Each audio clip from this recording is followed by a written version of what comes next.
Bismillahirrahmanirrahim. Assalamualaikum warahmatullahi wabarakatuh. Nama saya Buhari Rizky dengan NIM 212111352. Ingin menyelesaikan tugas akhir etika bisnis syariah. Baik, saya lanjutkan ke materinya. Penjelasan tentang riba.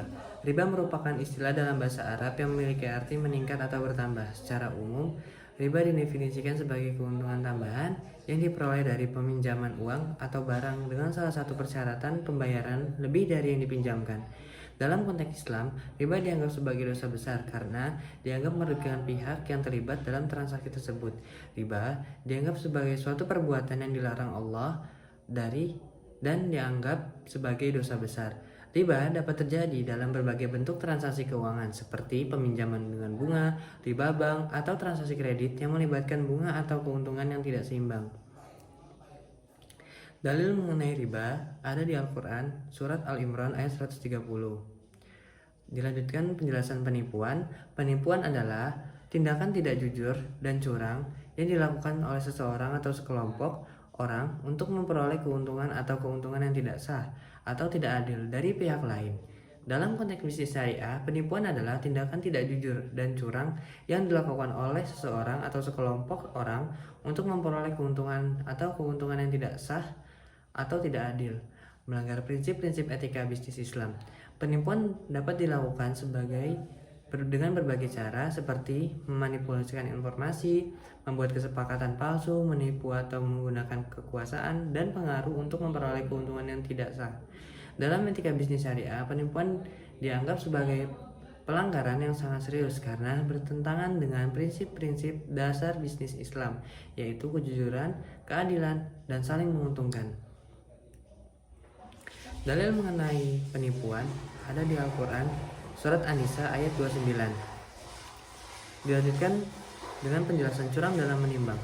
Curang dalam menimbang adalah tindakan yang melibatkan pengubahan atau memanipulasikan hasil timbangan dengan sengaja untuk keuntungan pribadi atau organisasi.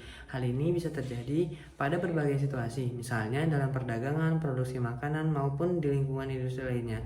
Tindakan curang dalam menimbang bisa dilakukan dengan berbagai cara seperti menggunakan timbangan yang sudah diprogram untuk menghasilkan hasil angsa atau menambahkan benda-benda kecil ke dalam barang yang akan ditimbang untuk menambah beratnya. Selain itu, curang dalam menimbang juga bisa terjadi dengan cara menimbang barang dengan menggunakan suatu yang berbeda dengan kesepakatan.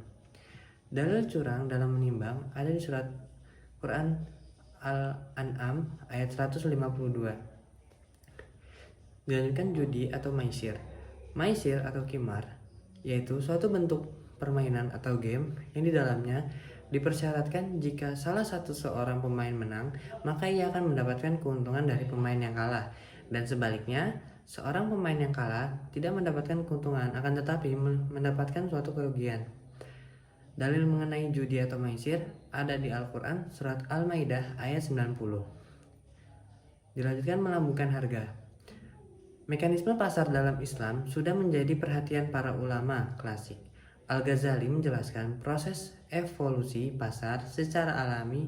Manusia selalu membutuhkan orang lain dalam memenuhi kebutuhannya. Manusia juga memerlukan tempat penyimpanan dan pendistribusian semua kebutuhan mereka. Kemudian dari sinilah terbentuk pasar.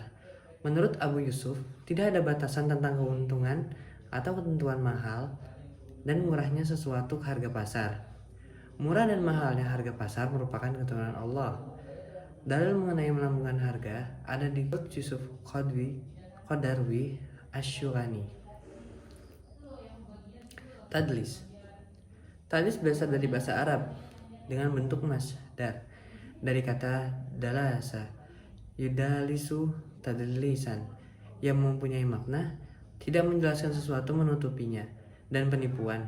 Ibnu Manzur di dalam Lisan Al-Arab menyatakan bahwa dalasa di dalam jual beli dan dalam hal apa saja adalah tidak menjelaskan aib atau cacatnya. Dalam Islam, setiap transaksi harus didasarkan pada prinsip kerelaan antara kedua pihak atau sama-sama ridho. Karena itu, mereka pihak yang bertransaksi harus mempunyai informasi yang sama atau complete information, sehingga tidak ada pihak merasa dicurangi atau ditipu. Karena ada sesuatu yang unknown to one party atau keadaan di mana salah satu pihak tidak mengetahui informasi yang diketahui pihak lain. Ini disebut juga asymmetric information. The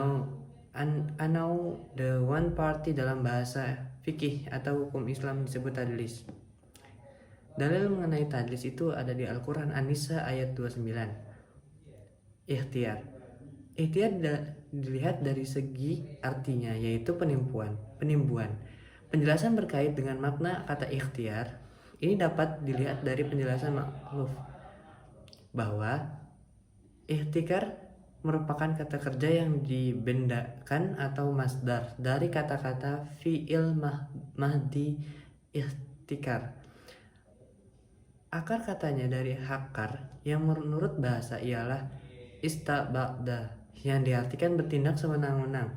Dengan demikian, menurut penjelasan bahwa kalimat ikhtikar al-syaiyah yaitu mengumpulkan suatu dengan tujuan menahannya untuk menunggu harga melonjak kemudian dijual dengan harga tinggi. Ditinjau dari segi definisi, istilah terdapat beberapa definisi yang dirumuskan dari pakar. Zuhail menjelaskan ikhtikar sebagai pembelian barang di saat situasi lapangan kemudian ditimbun untuk mencapai efek kelangkaan barang di pasar dapat menyebabkan harga barang tersebut menjadi naik. Sedangkan menurut ulama mazhab Maliki memandang ikhtikar sebagai penyimpanan barang yang dilakukan produsen berupa makanan, pakaian, dan semua jenis barang yang dapat diperjualbelikan. Dalil mengenai ikhtikar ada di Al-Quran An-Nisa ayat 29. Taksir.